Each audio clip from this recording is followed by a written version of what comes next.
Jeszcze raz dzień dobry Państwu. Rozpoczynamy sesję plenarną. Za chwilę wykład na temat reformy wprowadzającej standaryzowane testy, a wykluczone populacje wygłosi pan profesor Tyrone Howard. Proszę tylko o pozostanie po wykładzie dosłownie na 2 minuty, bo zebrało się parę komunikatów, które są odpowiedzią także na Państwa potrzeby, między innymi także dotyczące wyników głosowania na sesje, które cieszyły się szczególną uwagą i zainteresowaniem, oczywiście. Także komunikaty po wykładzie. Teraz zapraszam pana profesora.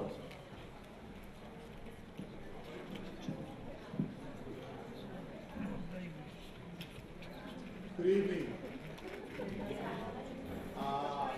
I am happy to be here today. I've enjoyed your country, very beautiful.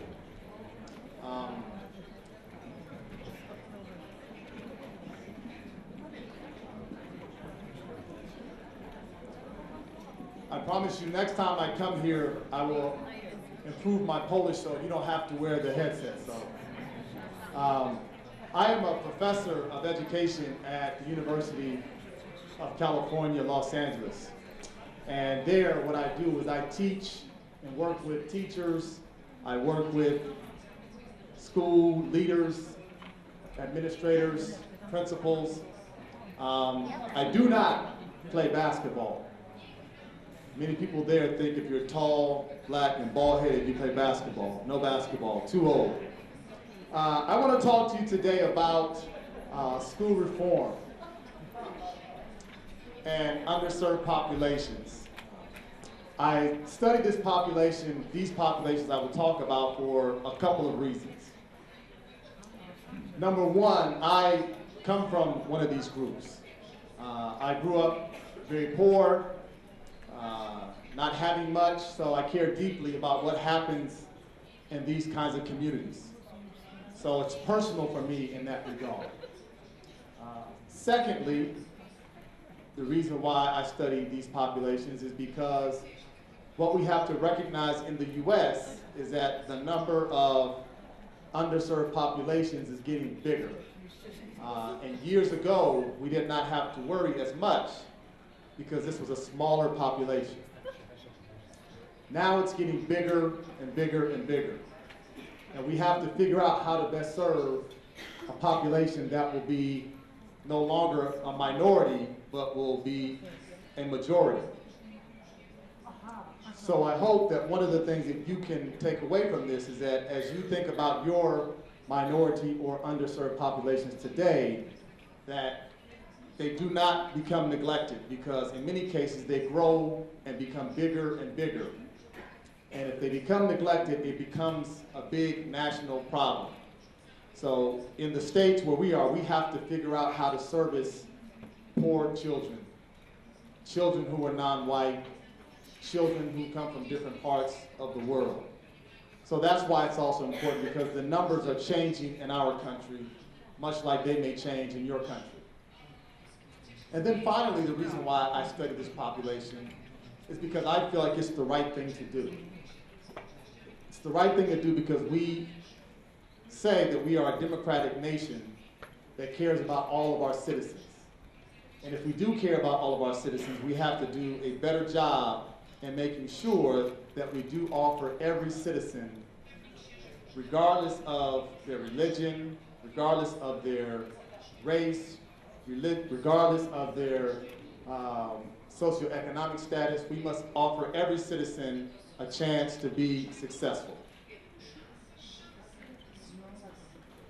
So I will talk about the ways in which these issues play out in the States, and I hope that you will see some parallels with how they may play out here in your country. So we continue to have a disparity in the US between certain groups. One of the biggest areas that we have the disparities between are between rich and poor. We continue to have a growing number of poor children in our country. We have approximately 18 million children who are living in poverty in the United States. Many of those children are often homeless. Many of those children oftentimes do not have access to medical care. and oftentimes these children have access to some of the poorest quality schools. And so in a country where you have haves and have-nots, the have-nots will continue to suffer. We have not figured out how, in my opinion, to effectively service those students who are poor. So that's one of the primary or the biggest groups that I want to talk about with this talk, is those individuals who are poor. We also have a gap between those who are white and non-white. Our country is changing racially and ethnically.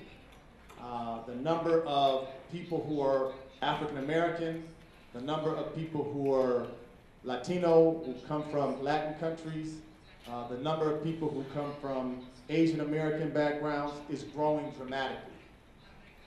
Many of these groups tend to be some of the students who do not perform well in schools, and they're making up larger and larger segments of our population. So I would make the argument that from a national security standpoint, that a country that is not able to educate its biggest and growing parts of its society is going to be in trouble economically, politically, and socially. So we have to figure out how to educate all of our citizens regardless of race or ethnicity. We also have some disparities in outcomes between our immigrants and non-immigrants. Over the last 3 decades, we have seen a big number of immigrants who have come from Mexico, who have come from Central America, who have come from parts of the Caribbean, who have come from Europe, and who have come from Asia, all to the US.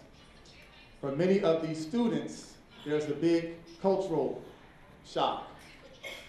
We don't oftentimes have the best support for language learners, and we sometimes don't have the best support for their families as they make the transition into being in a new country.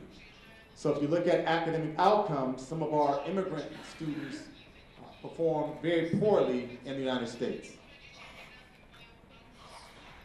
We also see some differences across gender lines, where in some of our different schools, some of our young boys perform poorly, not as well as our young girls.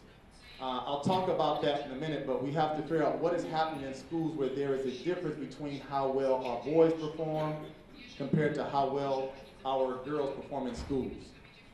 That has changed over the past decade. About 15 years ago, our boys outperformed our girls pretty much consistently across the board. But we have data now that shows that our girls are doing much better, which is a good thing, but our boys are continuing to show some decline, especially those boys who are non-white. And that is a concern that many educators have across the country.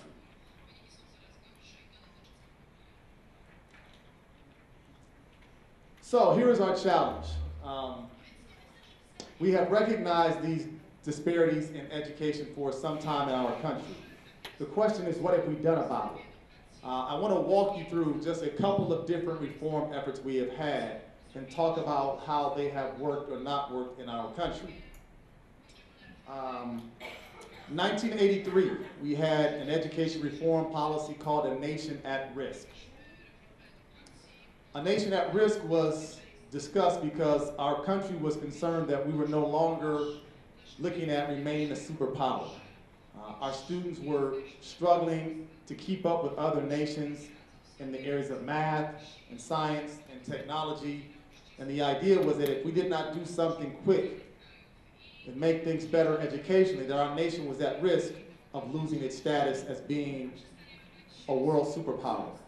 So there was a lot of effort, a lot of money put into helping us to rethink the ways in which we prepare our students in the sciences, in math and technology so that we can compete and continue to be a leader at the global level. Despite having a nation at risk, we still saw many of the disparities amongst different groups. 17 years later, we said we have to do something with regard to the fact that we were coming upon the 21st century. So we had a new reform policy called Goals 2000. The purpose of Goals 2000 was to ensure that as we move forward into the 21st century, our students and our schools were going to be the top-rate schools in the world. That we would think about what it means to be a school in the 21st century, what it means to be a teacher in the 21st century, and what it means to lead in the 21st century. And at this point in time, we began what is called our standards accountability movement. We thought one of the ways to ensure that we were one of the best schools, had the best schools in the world, is that we had high standards for all students and had ongoing accountability to ensure that every school and every student was being held to a high standard. Even with Goals 2000, we still did not see major changes in the discrepancies amongst different groups. So we thought we would get really serious. Then we fast forwarded 6 years later. Different groups from different political parties came together and said we have to take a close look at why we consistently have some groups who perform well and some who do not. No Child Left Behind became our educational policy. And the purpose of No Child Left Behind was to ensure just that no child would be left behind. The goal, according to politicians, was to make sure that every school was testing all of its students, that every school had lots of standards and accountability mechanisms in place, that we would look at schools that were not servicing certain students. We would identify those schools. We would put pressure on those schools to do better. And if they did not do better, they would have to face consequences. Also, I should note, one of the goals of No Child Left Behind was to make sure that by the year 2014, every student in the United States would be proficient in reading, math, science, and social studies. 100%. That was the goal. We are at 2014. That goal has not been met.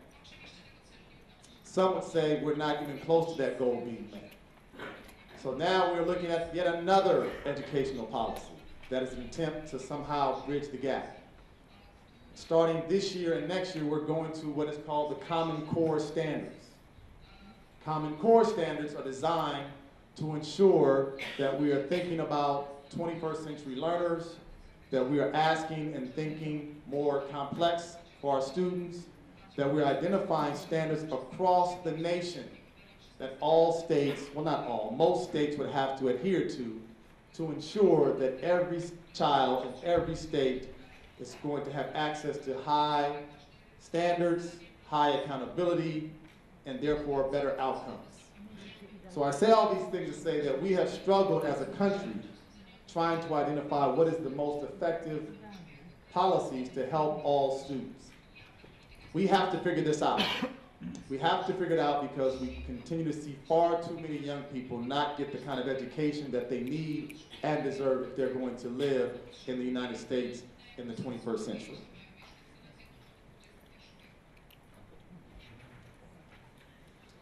So, what has happened?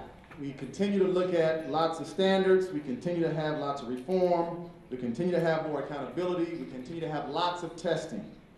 There are some in my country who believe that more testing means better school outcomes. There are those who disagree with that, and there's some research that says that more testing only causes the discrepancies to become even further. And so we're having to look at, despite all the reform, why have we seen very little change? Some would say that even with the reforms that we've had, that we have gotten worse in terms of the opportunity or achievement gaps among certain groups. Poor children still are not doing well. Children of color are still not doing well. Many children who don't speak English as their primary language are not doing well. And this is after we have spent billions of dollars on different types of school reform in an attempt to make sure that these students succeed. One of the bigger concerns has been with No Child Left Behind is that if schools do not make adequate success, there are different kinds of punishment that these schools then have to encounter. What does that punishment look like for schools that don't succeed? With No Child Left Behind, if schools don't succeed or show adequate progress within a certain time frame. They may have funding taken away in some cases. In some cases, what may happen is they may be what we call reconstituted, where the entire staff is replaced, all new teachers, all new principal. In some cases, what we do, we even decide that we put a brand new principal in place to turn the school around. In some cases, what we do is that the school or the district falls under state control. The state then runs the entire district. Or, in some drastic measures, if a school has not shown adequate progress over 3, 4, or 5 years, we have some cases where schools have been completely closed down. Now, some people would say, why do we continue to punish schools for not making progress?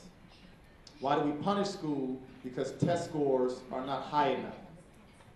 I would argue, and others would argue as well, that what we have to recognize is that the schools who struggle oftentimes for a variety of reasons. Some of which are because of what is happening in schools, some of which are because of factors that happen outside of schools.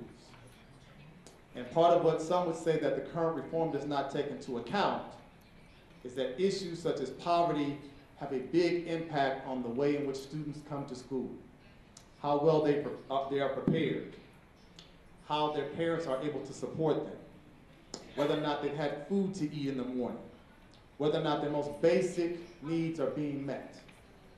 Also, some would say that the current policy does not take into consideration the fact that when you have children who have social and emotional problems, that becomes a big challenge. When you don't have the adequate services in schools to help children who have mental health challenges, children who are homeless, children who are what we have called foster care. These are all factors that have an impact on how well students perform in school. Our inability to think about those factors will continually show students in schools not performing well. And some don't think, myself included, that that is always the best indicator. I would also add that some feel like while testing is important, high stakes testing, where we put a huge emphasis on how well a school does based on testing, may not be the best way to think about how effective schools are. We think that testing, I think that testing should be one of many different factors that we look at to determine how well students, teachers, and schools are doing.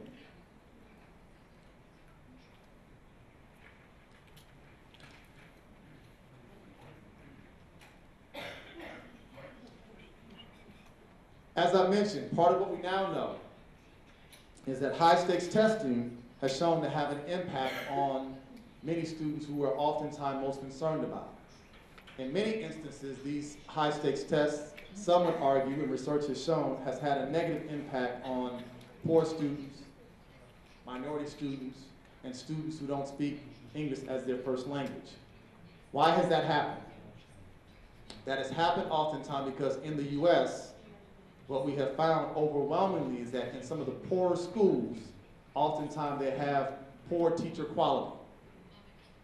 Not only do they have poor teacher quality, inexperienced teachers who are underprepared, who don't know how to hold students accountable with high rigor, but in some cases you also have inconsistent leadership.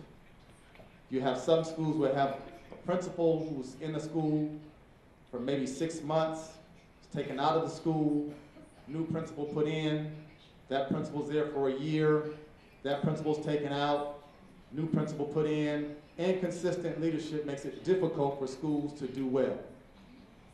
So high testing, lots of testing without supporting teachers and leaders is almost impossible. If you show me a school that has done well with regard to testing, you will in all likelihood have high quality teachers as well as consistent, strong leadership. We have also found that what No Child Left Behind has done by labeling some schools as good schools and some schools as bad schools has also caused even further discrepancies. Why has that happened? Because as new teachers have an opportunity to find work, they don't want to go to the bad schools. Parents don't want to send their children to what they consider to be bad schools. When you have schools that are labeled as bad and good teachers stay away from them, parents stay away from them, then you open up the door for lots of other kinds of movements to take place. So in the United States, we now have lots of what are called charter schools. Charter schools are oftentimes run by corporations who are essentially saying we can offer something different or something better because your schools are bad schools. So we have to change the language, because even if you have bad schools or schools that are not performing well, the reality is there are still students who have to attend those schools because they have either little or no choice.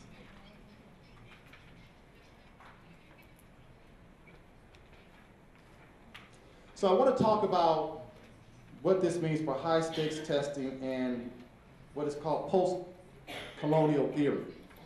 Because there are those who are becoming increasingly frustrated with the fact that we've made little to no progress in providing a good education for all students.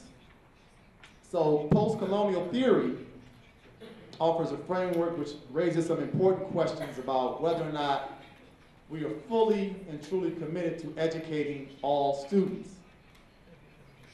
It raises questions around power, it raises questions around hegemony, and it raises questions around some of the contemporary apparatuses that we use to have schooling exist the way it does.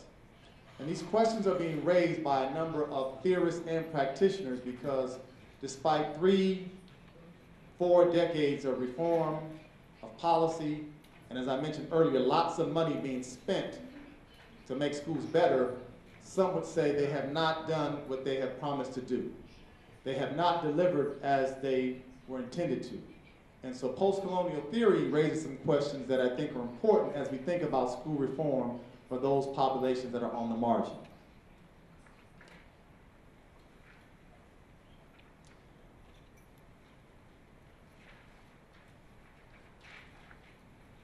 So, what does it do? Post-colonial theory says that we want to look at least 3 different areas: hegemonic control, discursive reproduction of power and knowledge, and the structure of education, practice, and policy. I'm going to talk briefly about each of them.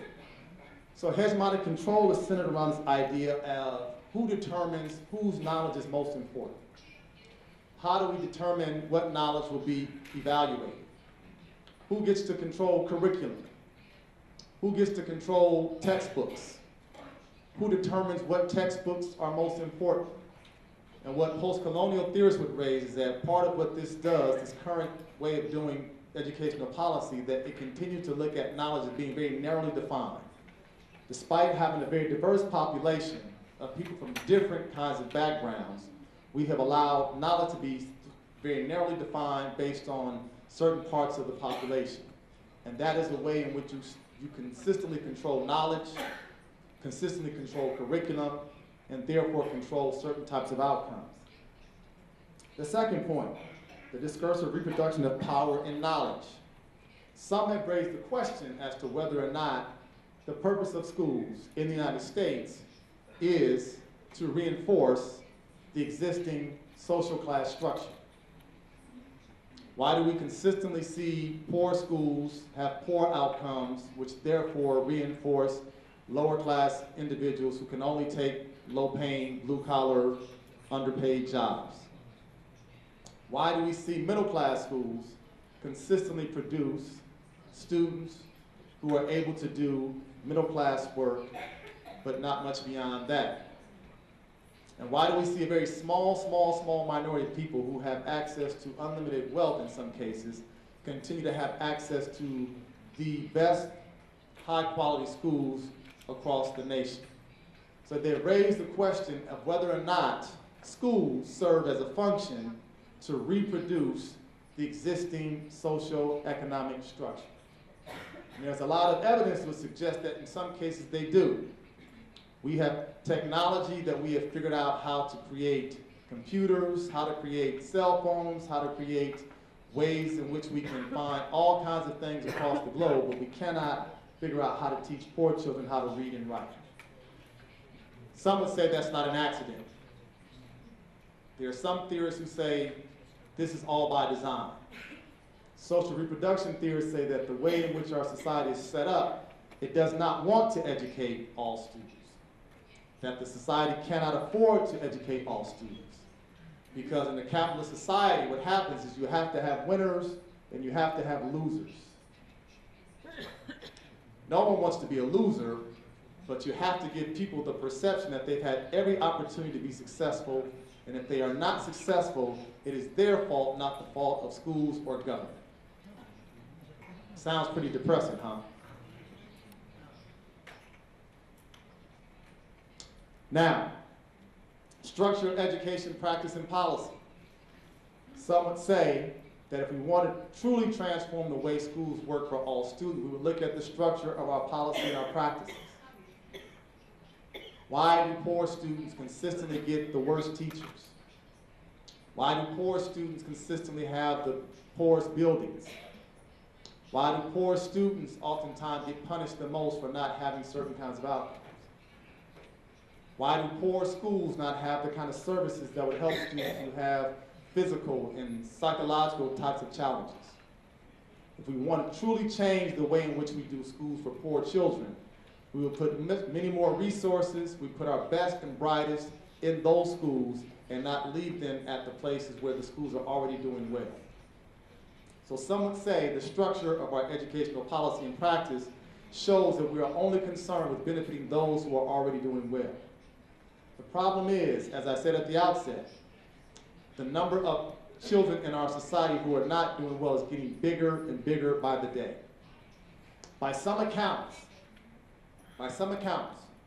we have close to 1 million children a year who drop out of school. That is a lot of children who will not have access to education at a time when education becomes vitally, vitally important. What happens to a society when they have more and more children who do not have education? It does not support an economy, does not support you technologically, does not support you politically. It is in our best interest to figure this out, and the sooner the better.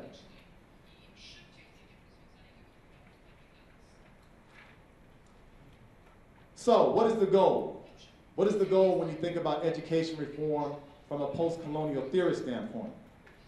They would argue that on first glance, high-stakes education reform appears well-intended, unbiased, and rigorous with the goal to reform or improve schools for dominated populations.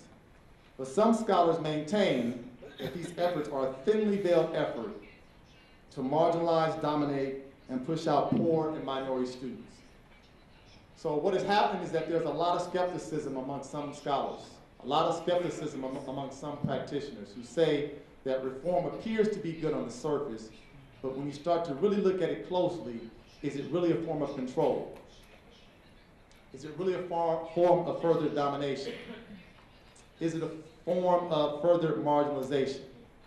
And so what I would like to pose are some ways we must ask certain questions and look at certain parts of the way education is delivered so that we can create a system that truly services all students.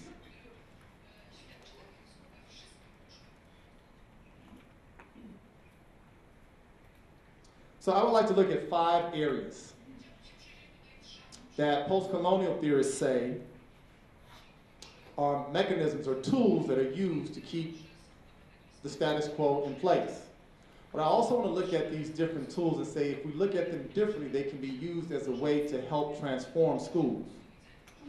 A number of theorists such as Edward Said, Frantz Fanon, raised these questions years ago about what role schools play. And if we're really honest about the purpose and function of schools, we must ask some difficult questions about what school does and how it affects certain populations. So I want to talk about these 5 areas of schooling practices that serve as tools to further keep the status quo in place, but are also 5 tools that I think we can look at differently that can help students who are oftentimes on the margins. So the first tool, which would be this idea of the validation of knowledge. What post-colonial theorists say is that what schools have used is high-stakes testing as a way to validate certain ways of knowing. to validate certain types of knowledge. Despite the fact that the United States is one of the most diverse countries in the world, some would say our curriculum does not reflect the experiences, the histories, and backgrounds of all of its citizens. They would also say that certain types of knowledge are oftentimes rendered invisible, not as important, and not worthy of assessment. This is why you see many minority groups who oftentimes say that curriculum should be different to reflect their experiences, their history, their challenges, so that that knowledge becomes equally validated. Whoever gets to determine the knowledge that is taught determines everything. How it's tested, who does well, who is important, who is not important, whose history is valid, whose experiences are worthy, and some groups have their experiences essentially not being told. Not only does this happen with regard to minority groups, but the same thing happens for women as well. Oftentimes, women's accomplishments, women's histories, women's struggles, some would say, are not part of the knowledge that is deemed to be most important. I would argue that if we were concerned about educating all students and incorporating all students into the learning process, we would have to think about knowledge that is inclusive, knowledge that looks at the experiences of all groups in the country. One of the things that students tell us over and over again, and the research tells us this, is that many students find schools to be boring places. Boring places because the information does not reflect their experiences, the information is not relevant to their backgrounds, boring because the information does not in any way, shape, or form validate their ways of knowing, their histories, their language, or their culture. So we can change that by creating more multicultural curriculum, more inclusive curriculum, more curriculum that validates different ways of knowing and different types of experiences.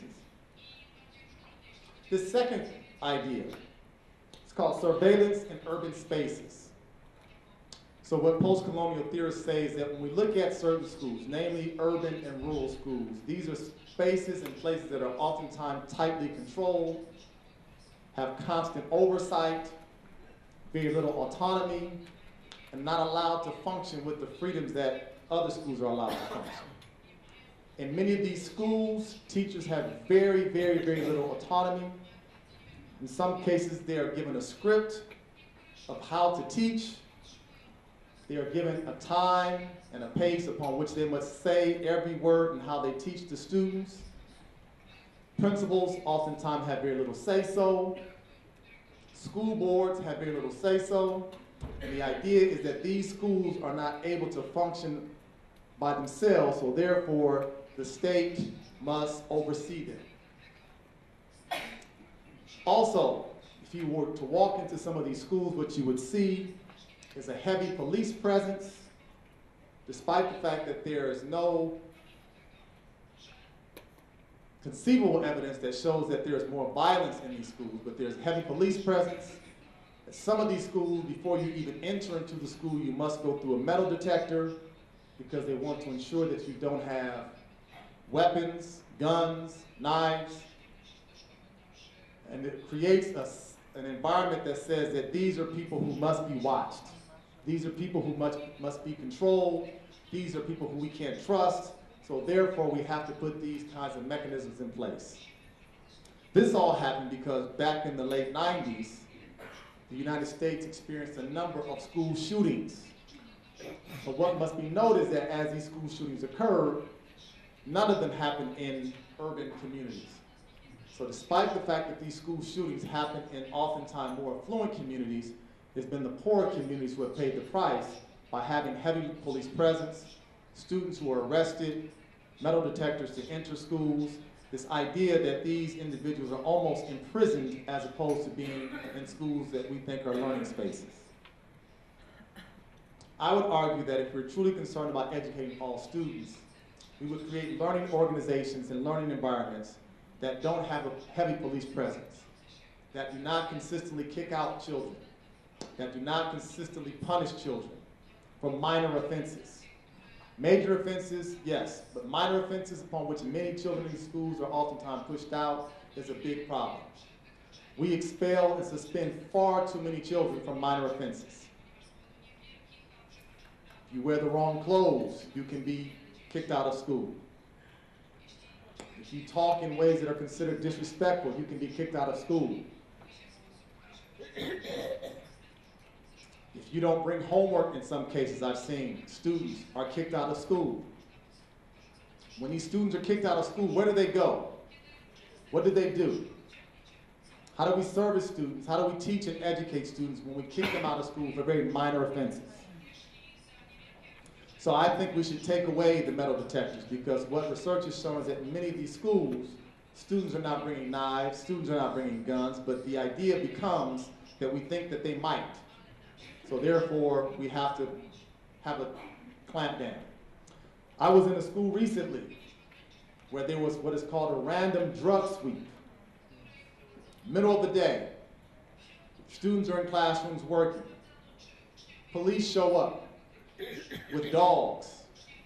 All students have to leave the building, and there's a random drug sweep with about 25, 30 police officers, dogs who go through all the classrooms, checking for drugs, checking for weapons, because the idea was this school must somehow be a place where drugs are being harvested.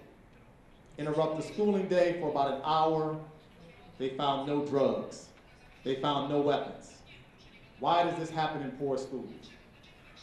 My argument would be that if that same thing happened in a more affluent school, you would probably find a lot more drugs than anyone wants to recognize.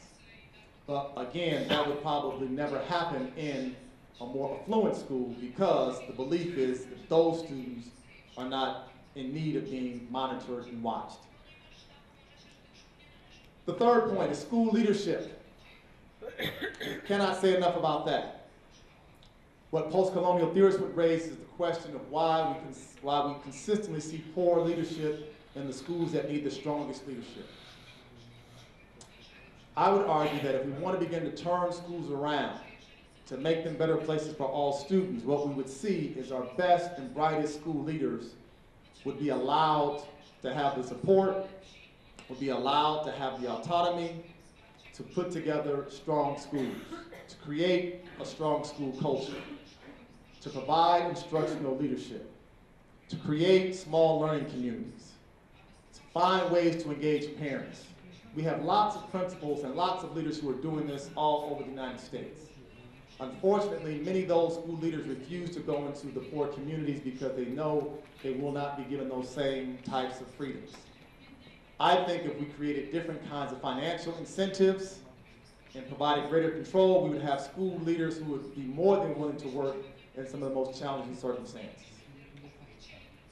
Unfortunately, in the States, if you are a strong school leader who has helped a school that was once poor performing become a high performing school, we don't leave you in that school to continue the good work. We oftentimes take you out of that school and put you in a different school. Then all the gains that have been seen in that school oftentimes fall, because school leadership matters. There's lots of research that shows arguably the single biggest factor in school turnaround are effective school leaders. So I would say if we want to see schools become better places for all students, we must put a consistent effort into training strong and effective school leaders. The fourth point is around teacher quality. This is one of the biggest issues that we struggle with in the U.S. because we have lots of different ways of how we define teacher quality. Some would say teacher quality is based on how well students do on tests. Some would say teacher quality is based on the levels of education a teacher has. We have studies now looking at value added, saying how much has a student grown from one year to the next. That tells us a lot about a teacher's quality. We have lots of evidence that shows that different kinds of areas students who are becoming teachers need to have proficiency in. If they're not met, they won't be good teachers. But part of what we do know, yet again, is that the students who oftentimes need the best quality teachers are oftentimes given the poorest quality teachers. We have to find ways in the U.S. to ensure that the students who are behind in reading, students who are behind in math, students who are behind in science, get teachers who are very strong in those areas. What we have happen in the States, students who need a lot get a brand new teacher. She is oftentimes overwhelmed, underprepared, not ready, teaches in that school for a year, does not have a good year, is frustrated, and she leaves the profession, or she leaves that school. The next year, those students get another first-year teacher, underprepared, overwhelmed, not ready. At the end of that year, that teacher leaves. We have research that tells us, and I don't know how it works here in your country, that we lose about half of all new teachers in the first 5 years. That is a big problem. Teacher turnover. If you go to look at the high-performing schools in our state, in our country, high-performing schools typically have very strong teachers. Teachers who know their content, teachers who know their pedagogy, teachers who know how to engage parents. We have to figure out how we get those teachers to be willing to work in the most difficult schools. If we can figure that out, we can go a long way to make sure that all students have a better opportunity for educational success. Teacher quality matters. We have research that shows that it is the single most important factor in a school, having a high quality teacher. We also have evidence that tells us that all it takes is 1 year of a bad teacher, and that teacher can undo some really important gains that a student has made in 1 year. So not only are bad teachers bad, but they are also causing students not to make the kind of progress we would like to see them make. The last piece I would like to talk about is funding equities. This is an area that we still have not figured out in the States, and I hope as you all continue to think about schooling here in the Polish context, you think about how you fund your schools in a more equitable fashion. We don't do that in the United States to the extent that we should. And in my session tomorrow, I will talk more about this, but what we do is we tend to fund schools at a very different level. We have some schools that we will fund at, let's say, $10,000 per year per pupil. Other schools we may fund at $30,000, $35,000 per year per pupil. Big discrepancies. You put more money into certain students than you put into other students, you're going to see different outcomes with regard to how well those students do. In some states in our country, funding is tied to property taxes. The more value of your home, the more value of the homes in the community, the more local funding that goes into those schools. Poor neighborhoods have less value with their taxes, less money goes into those schools. Some communities that have higher values, higher taxes, more taxes go into those schools. Nicer buildings, better teacher pay, more resources, more after-school programs. That's why we see those students in those schools do considerably better. We cannot act as if we are concerned about equality, yet we don't fund schools equally. Part of what we have to recognize is that some students go to schools where their conditions are very poor. 35, 40 students in a classroom, not enough books for every student, no computers, no after-school programs, no breakfast or lunch, no breakfast programs. We cannot afford to give the students who need more even less. Some cases we attempt to pass levies or bonds to provide additional funding for those schools. Sometimes they pass, sometimes they don't. When they don't, it creates a situation where those students continue to receive very low quality education. So some would say one way to determine how we really care about all students is to look at how equally or unequally we fund our schools. That if we were to put more funding in schools, we would see a dramatic turnaround. But in some cases, we do just the opposite. If schools are not performing, we take money away from them. So, as we think about this validation of knowledge, part of what we have to think about is defining, controlling, and regulating knowledge, ensuring that we think about a more inclusive way of how we educate all students. Curriculum, autonomy can be teacher-driven. Standardized testing has been a tool that's been used to help to reinforce those structures and reinforce those systems. Some are calling for us to rethink or even outright eliminate high-stakes testing and think about much more comprehensive ways of assessing students as well as teachers. I mentioned the surveillance of urban spaces.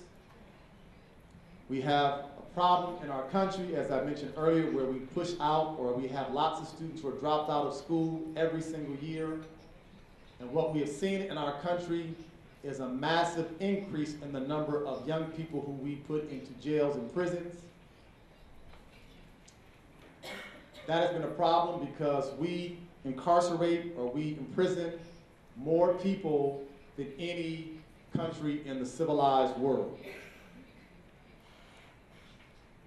In some cases, we spend more per individual to incarcerate them or to jail them than we do to educate them. That is a problem.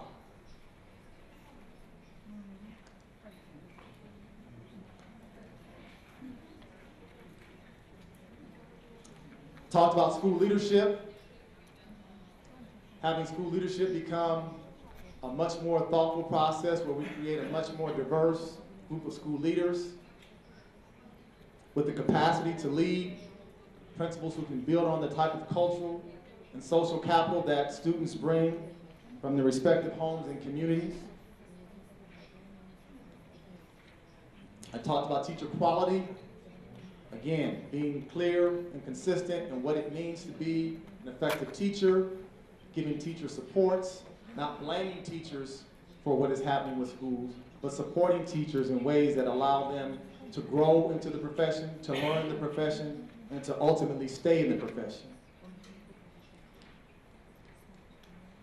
And I mentioned funding equity, where we find ways to offset the differences that exist between poor schools in our urban and rural communities and our more affluent schools that typically have far more resources at their disposal.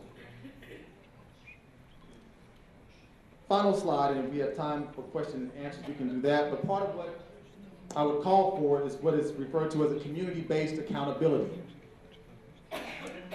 Community-based accountability would be the alternative to what we see in place now, where we look at every community as having assets, every community having social and cultural capital, every community having parents, having individuals who are able to help us think about what it would look like to have local control, to have teacher autonomy, to have students engaged in curriculum that is sensitive to their own experiences and the kind of knowledge that we think is important. A community-empowered approach that identifies standards, knowledge, and technologies that are essential for the 21st century. Knowledge could be identified by community based on their particular wants and needs. People would see themselves as being part of the solution and not part of the problem. Some states, some cities in our country have begun to move to more local control funding, giving communities oversight over how money is spent, giving them control over how school boards are arranged, the influence that they have. I would argue that community-based accountability puts the focus, puts the control, puts the decision-making process in the hands of the individuals who are going to be most affected by its outcomes. Far too long, we have had accountability measures in place that have not been consistent with the needs and the capital and the resources of those particular communities.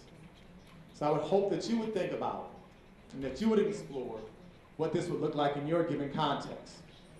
What if we allowed teachers to determine the kind of curriculum that could be used in their schools? What would it look like if we gave principals the kind of control that they were able to support schools and assessment in the way that they felt was most suitable for their given context? What would it look like if parents worked on an ongoing basis with teachers and students and principals to determine how they could define and identify what are the most essential standards and goals for learning in the 21st century? Some would say this would never work because those individuals cannot and will not help to determine what these realities could look like. I would like for us to think about a way in which it could work, where communities would be at the center.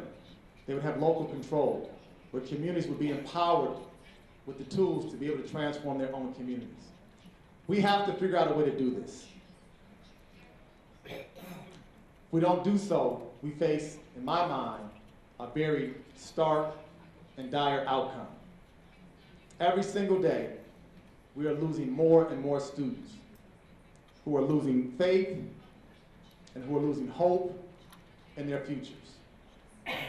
It is not a good situation to have a large group of young people who have become hopeless. When they become hopeless, our future is in doubt. If our future is in doubt, it's not something we should be looking forward to. We have to be able to dig deep as a group of committed, caring, competent educators to find ways to rethink education. To rethink education in a way that recognizes the strengths that every student has. Even if that student is poor, if that student only speaks one language, if that student comes from a broken home, if that student is homeless, if that student is a minority, we have to find ways to help that student become the best that he or she can be. I oftentimes say these are all of our children. It is our responsibility to teach and uplift them today. Because if we fail them today, they will fail us tomorrow. So, I make an appeal to you to help us think about how we think about education in the US, to learn about what you are doing well here within the Polish context. We have a lot we can learn, a lot we have not figured out. And we hope that further partnerships can be put in place where you share your ideas, your insights, and your expertise to help us become the best that we can be in our context. Thank you very much.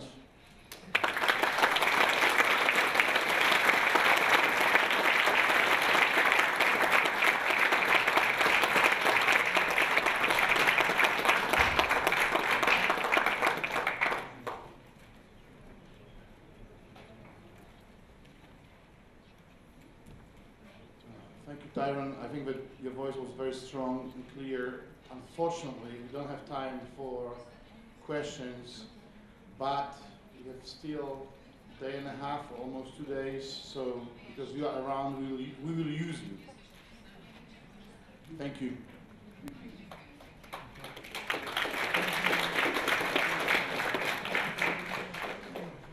Teraz zapowiadanych kilka komunikatów, postaram się sprawnie, ale też ważne, żeby te komunikaty były odpowiedzią na Państwa potrzeby. I tak, ja zacznę może od tego ostatniego, najświeższego. Zdajemy sobie z tego sprawę, że pobieranie i wydawanie słuchawek to jest pewna procedura. Dostałem teraz taką informację, że nie trzeba będzie do tej sesji zdawać tych aparatów, tylko jak będziemy udawać się na kolację, to proszę, że jak powiem, się nimi zaopiekować i na panel dyskusyjny po kolacji przybyć z tymi samymi aparatami, co myślę, że znacznie usprawni nam całą procedurę.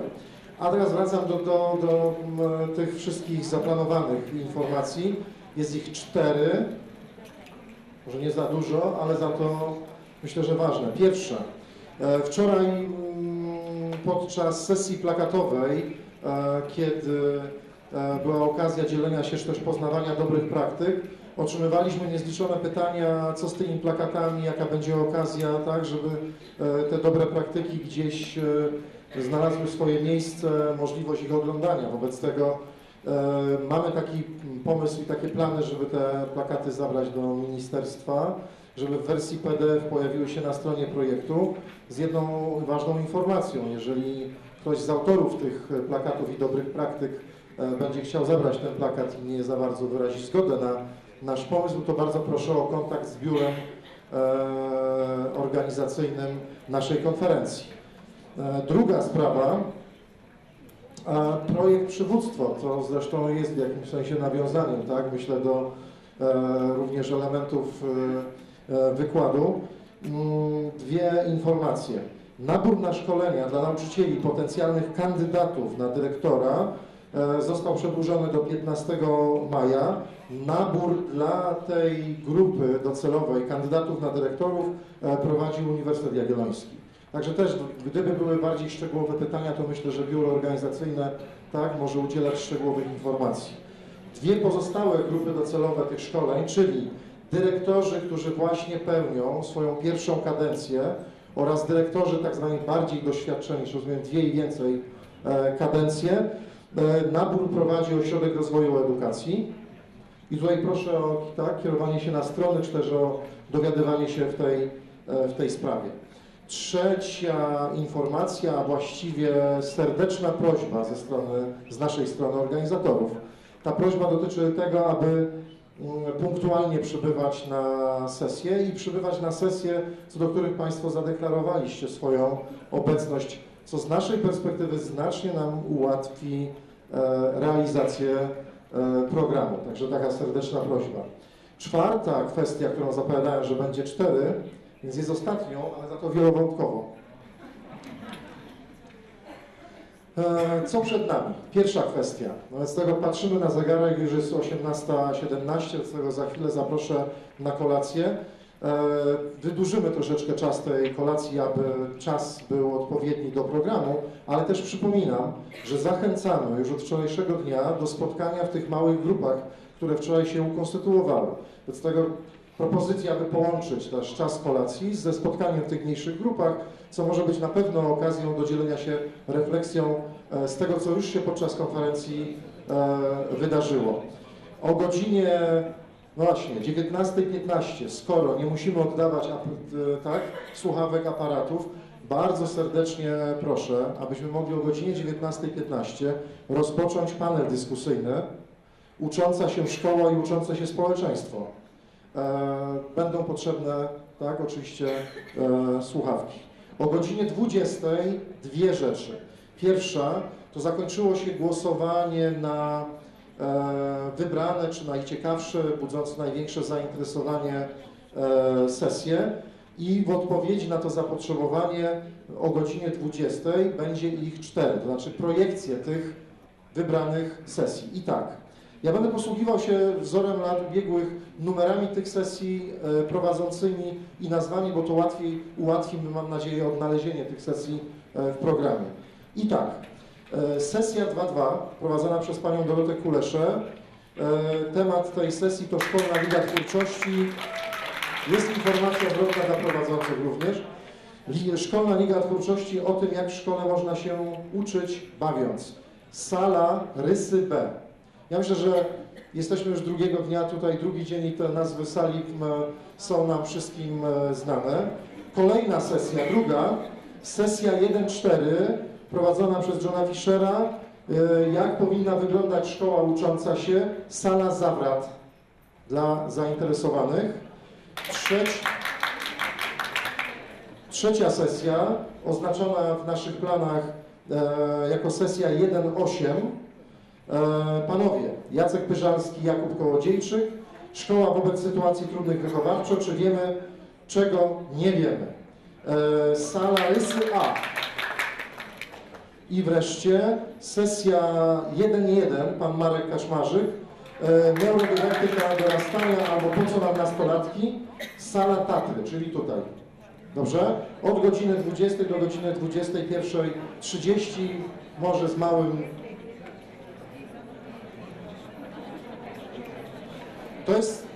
To jest informacja odnosząca się do przebiegu głosowania.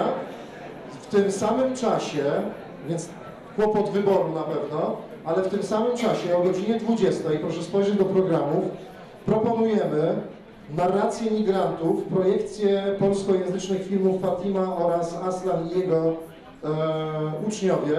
Wszystkie osoby zainteresowane chcę poinformować, że są to polskojęzyczne filmy, ale z angielskojęzycznymi napisami. Wobec tego jest to absolutnie oferta do wszystkich uczestników naszych konferencji. I projekcje te odbędą się, no właśnie, w jakiej sali? Proszę o podpowiedź. W sali Orkan. O, dziękuję bardzo. Ornat. A co ja powiedziałem? No to znaczy, że to jest już ostatnia informacja, jaką byłem w stanie Ci w tej chwili przekazać. Bardzo dziękuję. 19:15. Zapraszam.